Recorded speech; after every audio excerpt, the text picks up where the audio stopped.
Assalamualaikum warahmatullahi wabarakatuh.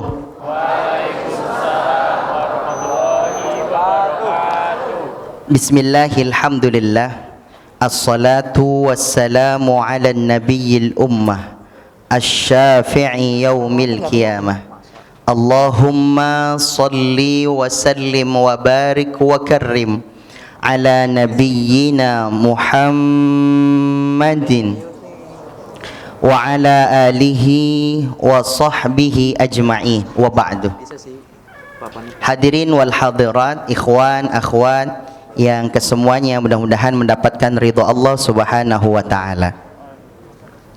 Ada orang yang kemudian dari pagi sudah kerja, dari pagi sudah kuliah, terus dia berangkat kerja, berangkat kuliah, lalu kemudian dia belajar, dia bekerja full sampai sore, perjalanan pulang sampai dia macet, lalu kemudian masih datang juga ke kajian, padahal dia punya pilihan untuk tidur di rumah, bisa kemudian santai-santai di kos-kosannya, paling resikonya diketok sama ibu kos belum bayar kos, tapi ternyata sudah hadir di kajian, padahal dia sudah dalam keadaan capek, sudah keadaan lelah, tapi tetap mau hadir. Apa sebabnya?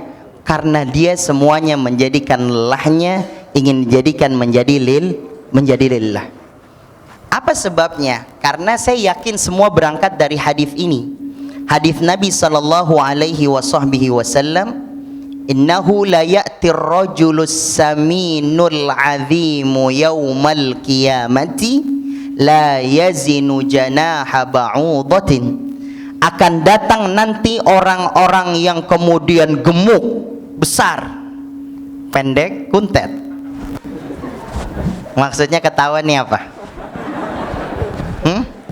Belum tahu hadis ngebully Ustaz. Akan datang orang yang modelnya dua, as-samin, orang yang besar, besar karena pahalanya menurut dia, al-azim, besar karena namanya. Jadi di dunia terkenal, kalau nyebut nama si fulan pasti tahu. Fulan, oh tahu nih, pasti tukang cilok nih, kenal dia nih.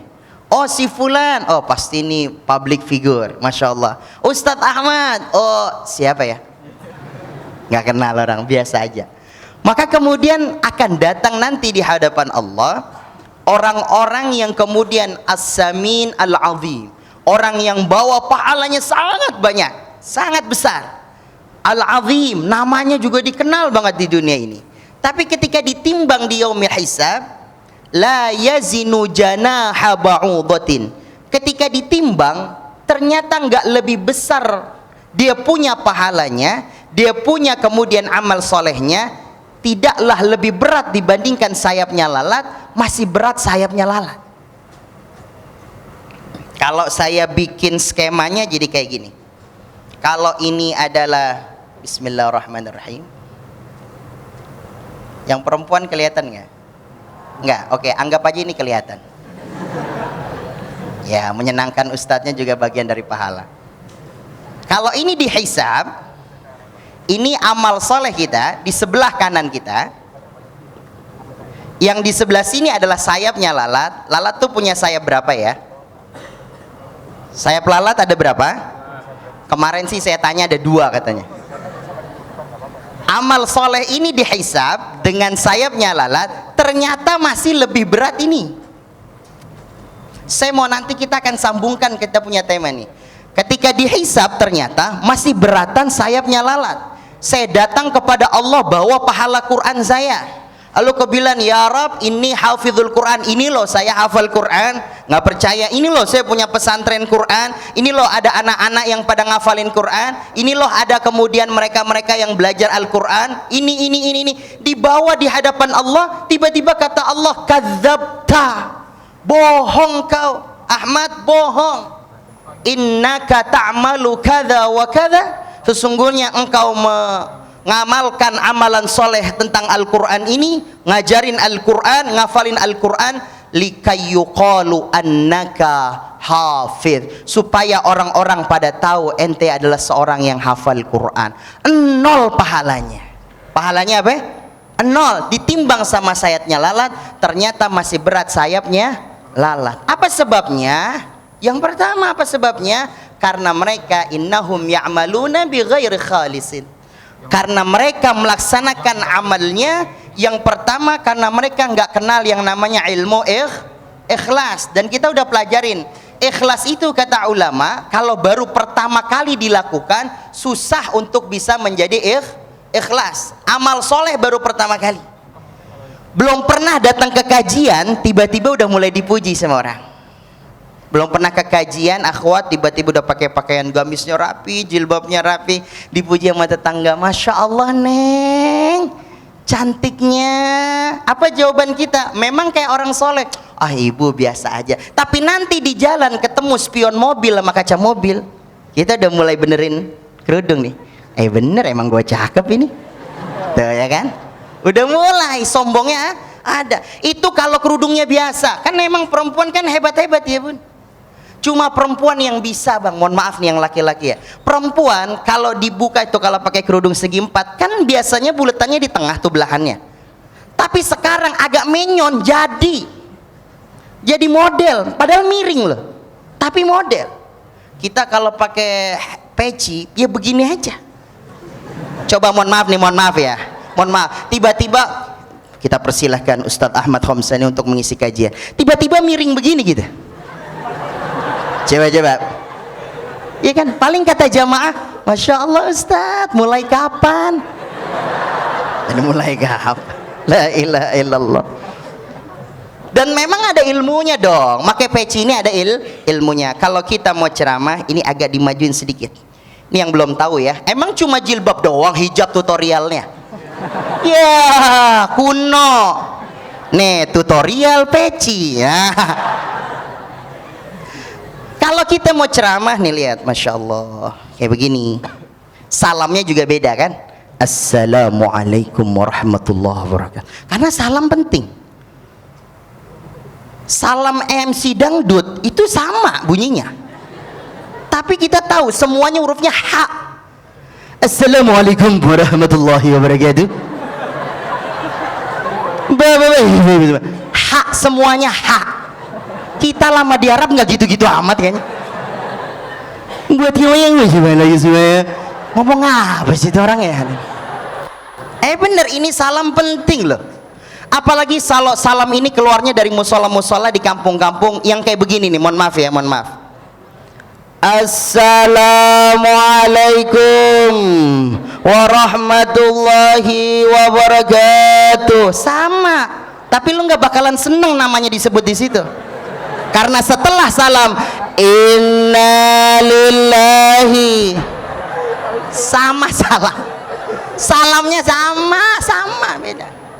La ilaha illallah. Ada satu lagi nih, salamnya emak-emak nih, yang kalau di musola tuh yang begini nih, Assalamualaikum warahmatullahi wabarakatuh. Ibu-ibu majelis talim Qurratul Uyun, Cak Oda, Cak Onah ngaji disebut. Beneran saya nggak bohong.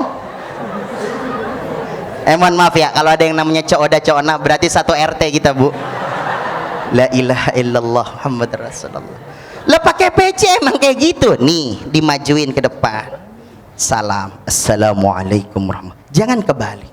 Saya khawatir sering menyampaikan ini, takut salam saya kebalik gitu.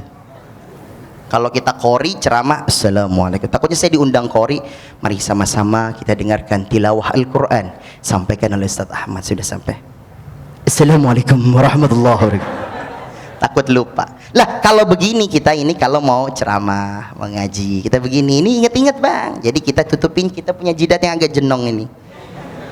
Tapi kalau kemudian kita mau sholat, angkat sedikit ya kan, Masya Allah, biar kita punya jidat sempurna, kita punya sujud, ya kan. Lah kalau kita punya banyak masalah, nah begini nih, bener nih, nggak percaya dikasih taunya. Kalau ini nih udah banyak masalah. Lah kalau begini nih bang, lah utang udah banyak nih, beneran seriusan.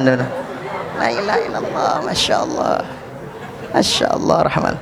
Makanya santri saya tuh kalau pakai peci gitu semua begini gitu. Saya nggak nyalahin, kenapa? Dulunya saya gitu. Saya kecil kelas 5, kelas 6 MI madrasah itu kalau mau ke Masjid Al-Abror kayak gitu. Jadi itu peci nggak begini. Mohon maaf nih, begini nih. Terus dulu masih zamannya Andy Lau. Jadi kalau kita pakai Gatsby atau Breeze gitu, atau urang-aring, ada yang masih sama nggak nih? Kalau ada yang tahu kita seumuran, Pak. Itu ditaruh begini.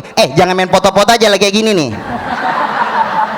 Kayak gini aja pada moto semuanya. Itu kalau kemudian kita mau sholat, ini ngomongin saya nih kalau mau sholat. Itu nih kita punya ini apa namanya nih? Jambul. Itu dipakein Breeze biar apa? Biar nggak turun. Biar begini. Apa sebab? Kalau sholat itu nanti kan kita ada ngeceng-ngecengnya. Ada Maimunah, Fatimah di belakang. Itu kalau jalan tuh begini. Gitu ya. Masya Allah. Takut ini turun gitu loh. 10 tahun, 20 tahun selanjutnya saya diriin pesantren, santri saya datang begini, Ustaz, gitu. Kata saya, gua dulu. Nggak saya omelin, nggak bagus nak. Perbanyak pakai Breeze nak. La ilaha illallah Muhammad Rasulullah. Semua amal soleh yang antum-antuna kerjain kali pertama, pastilah akan timbul rasa riya. Hakadha ulama. Begitulah ulama ngajarin kita. Innahum ya'maluna bi'amalin salihin fi awwali marratin tura wa tusma'. Semua amal soleh yang kali-kali pertama dikerjakan, pasti masih ada kepikiran ingin dilihat, ingin kemudian didengar. Baru bisa bagaimana kita punya amal soleh ini terhisab, padahal sifat riya tidak dihisab kan tadi. Sifat didengar, pengen didengar oleh orang lain, nggak dihisab. Ada orang udah pergi haji, lu pulang, dipanggil, Mas Ahmad, nggak nengok. Bro Ahmad, nggak nengok, terus saya jalan. Ahmad, nggak nengok, dulu jauh. Haji Ahmad, ada apaan sih? Gitu. Giliran dipanggil haji baru nengok. Sama satu lagi orang kalau kemudian dipanggil nggak mau nengok, maling, kabur dia. Makanya kalau kita panggil orang itu nggak mau nengok, udah jelas. Kalau nggak dia memang pengen dipanggil haji, yang kedua maling tuh orang. Maka kemudian amal soleh kalau nggak kepengen masuk dalam kategori riya, masuk kategori sum'ah, pengen dilihat, pengen didengar, apa kemudian kata mereka mengerjakan? Fatakarrar bitilkal a'mal wa ta'awwad. Maka ulang-ulangilah pekerjaan tersebut. Amal-amal soleh itu diulang-ulang sampai tidak ada orang yang muji kita. Ulang ya. Maka untuk masuk kategori kemudian kita ikhlas, maka kemudian ulangi amal itu sampai kemudian menjadi kebiasaan, sehingga orang udah biasa. Mau kemana? Mau sholat, oh udah biasa. Mau kemana kajian? Oh udah biasa. Makanya kalau ada orang masih muji-muji kita terlalu berlebihan, berarti kita masih newbie. Nggak ngerti nggak nih lo? It's English, no guys. Itu doang yang gue bisa emang. Jadi kalau kemudian kaitannya dengan amal soleh yang masih memuji kita seseorang berlebihan, Masya Allah, antum nih subhanallah ya, antum nih pokoknya rojul Masya Allah dah. Enti Masya Allah rajin banget, karena masih awal. Kalau udah sering, kajian udah sering, baca Quran udah sering, khatam Quran udah sering, sholat berjamaah udah sering, orang udah biasa pak. Sudah biasa. Mau kemana? Biasa ke masjid, udah jam segini, orang udah tahu, nggak usah dipuji. Oh biasa. Kemana? Ke masjid. Makanya kalau ada orang masih baru di masjid, baru datang kajian, kita tegur pak, kita sapa, biar dia ngerasa sama keluarga kita. Baru datang ke masjid, Masya Allah, ahlan, gimana kabar, sehat? Ayo pak, depan pak. Cuman karena bapak nggak nganterin, dia maju terus depan pak, depannya imam. Ini salah juga pak, salah juga. Ya karena menurut dia kan dia nih pak, kalau ngaji separoh kan gitu. Lau ta'lamu ummati ma fi shaffil awwali wan nida latamannau. Kalau seandainya orang tuh tahu faidahnya ada di shaf awal dan bagaimana pahala besarnya orang yang adzan, maka mereka akan berlomba-lomba, meskipun harus diundi sekalipun, dia akan ikut maju di shaf awal. Orang yang baru ke masjid ngaji langsung dengar hadis itu, Masya Allah. Shaf awal, dia cari mana sejadah paling depan. sejadah imam. Dia bilang kalau saf awal ini bagus, apalagi di depannya. Di depan imam, bro. Alhamdulillah. Baru kita kasih tahu, Mas, yang di depan imam tuh nggak ada lagi kecuali cuma satu. Apa itu? Jenazah. Sekalinya. Maka kemudian amal soleh itu baru masuk menjadi kategori ikhlas, diterima, dihisab oleh Allah Azza wa Jal, manakala kemudian takarrar bitilkal a'mal wa ta'awwad, manakala berulang-ulang dengan amal tersebut sehingga kemudian menjadi kebiasaan. Kalau sudah berulang-ulang, maka barulah kita akan merasakan lelah. Kalau belum lelah, belum dibilang ibadah. Saya ulangin lagi nih, kalau belum lelah, belum dibilang kita sudah melaksanakan ibadah. Dan memang kita disuruh lelah, harus capek, lelah.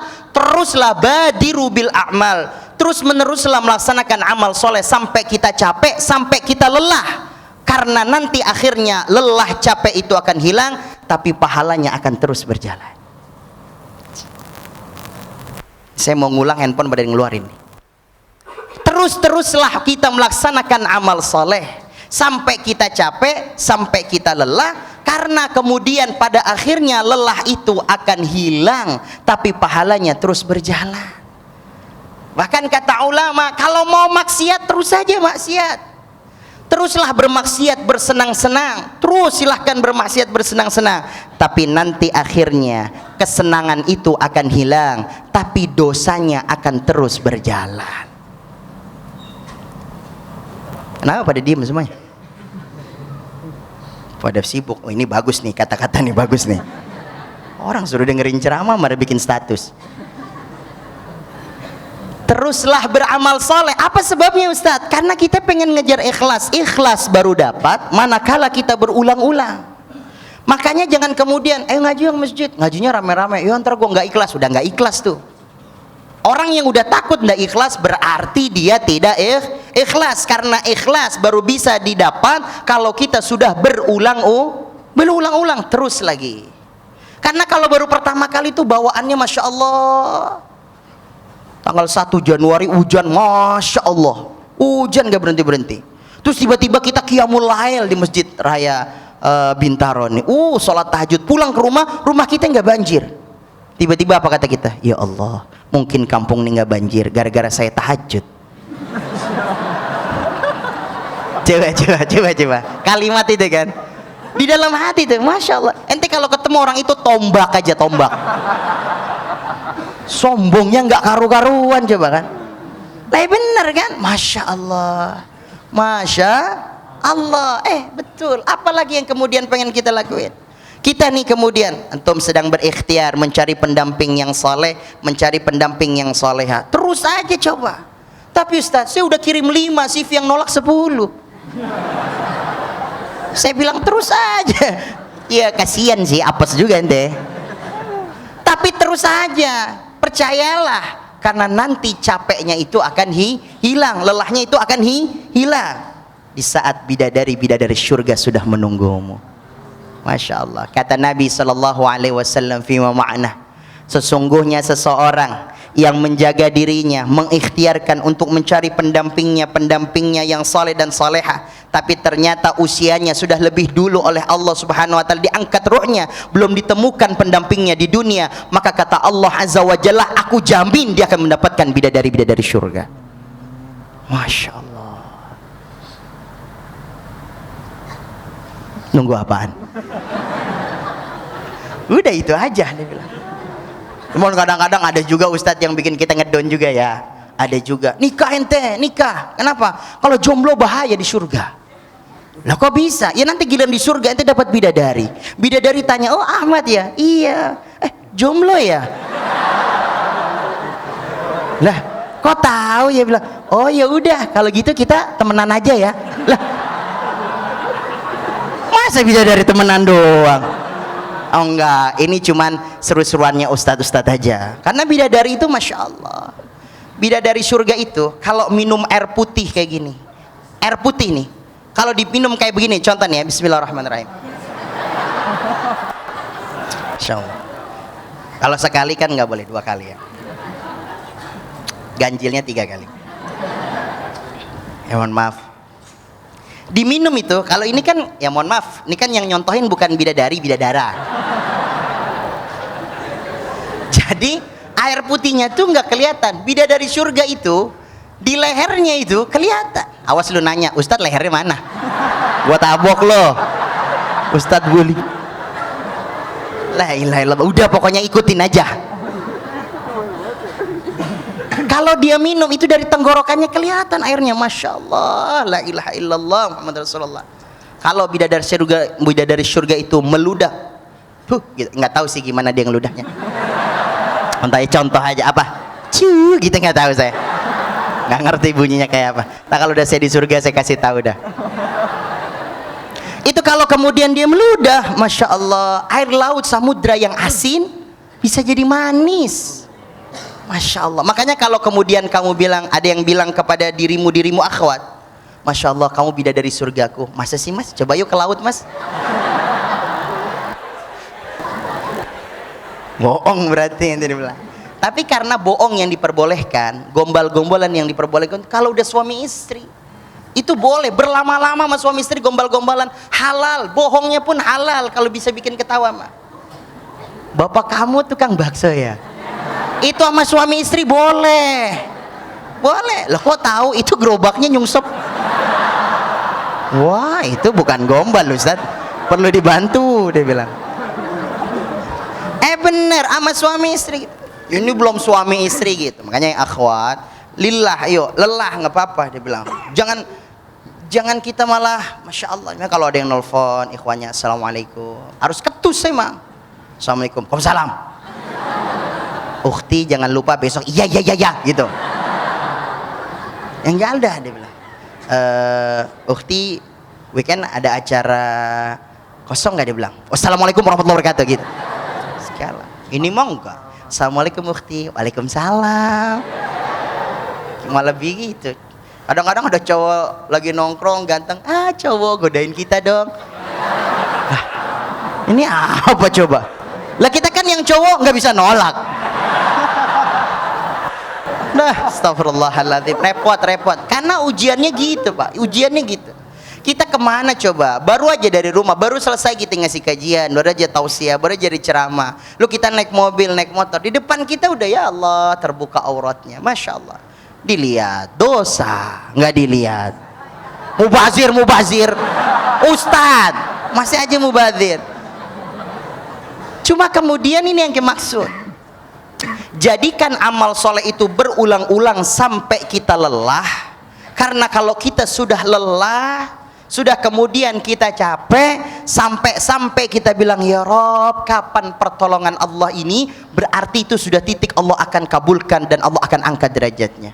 Am hasibtum an tadkhulul jannata wa lamma ya'tikum mathalul ladzina khalau min qablikum massatuhumul ba'sa wad-dharra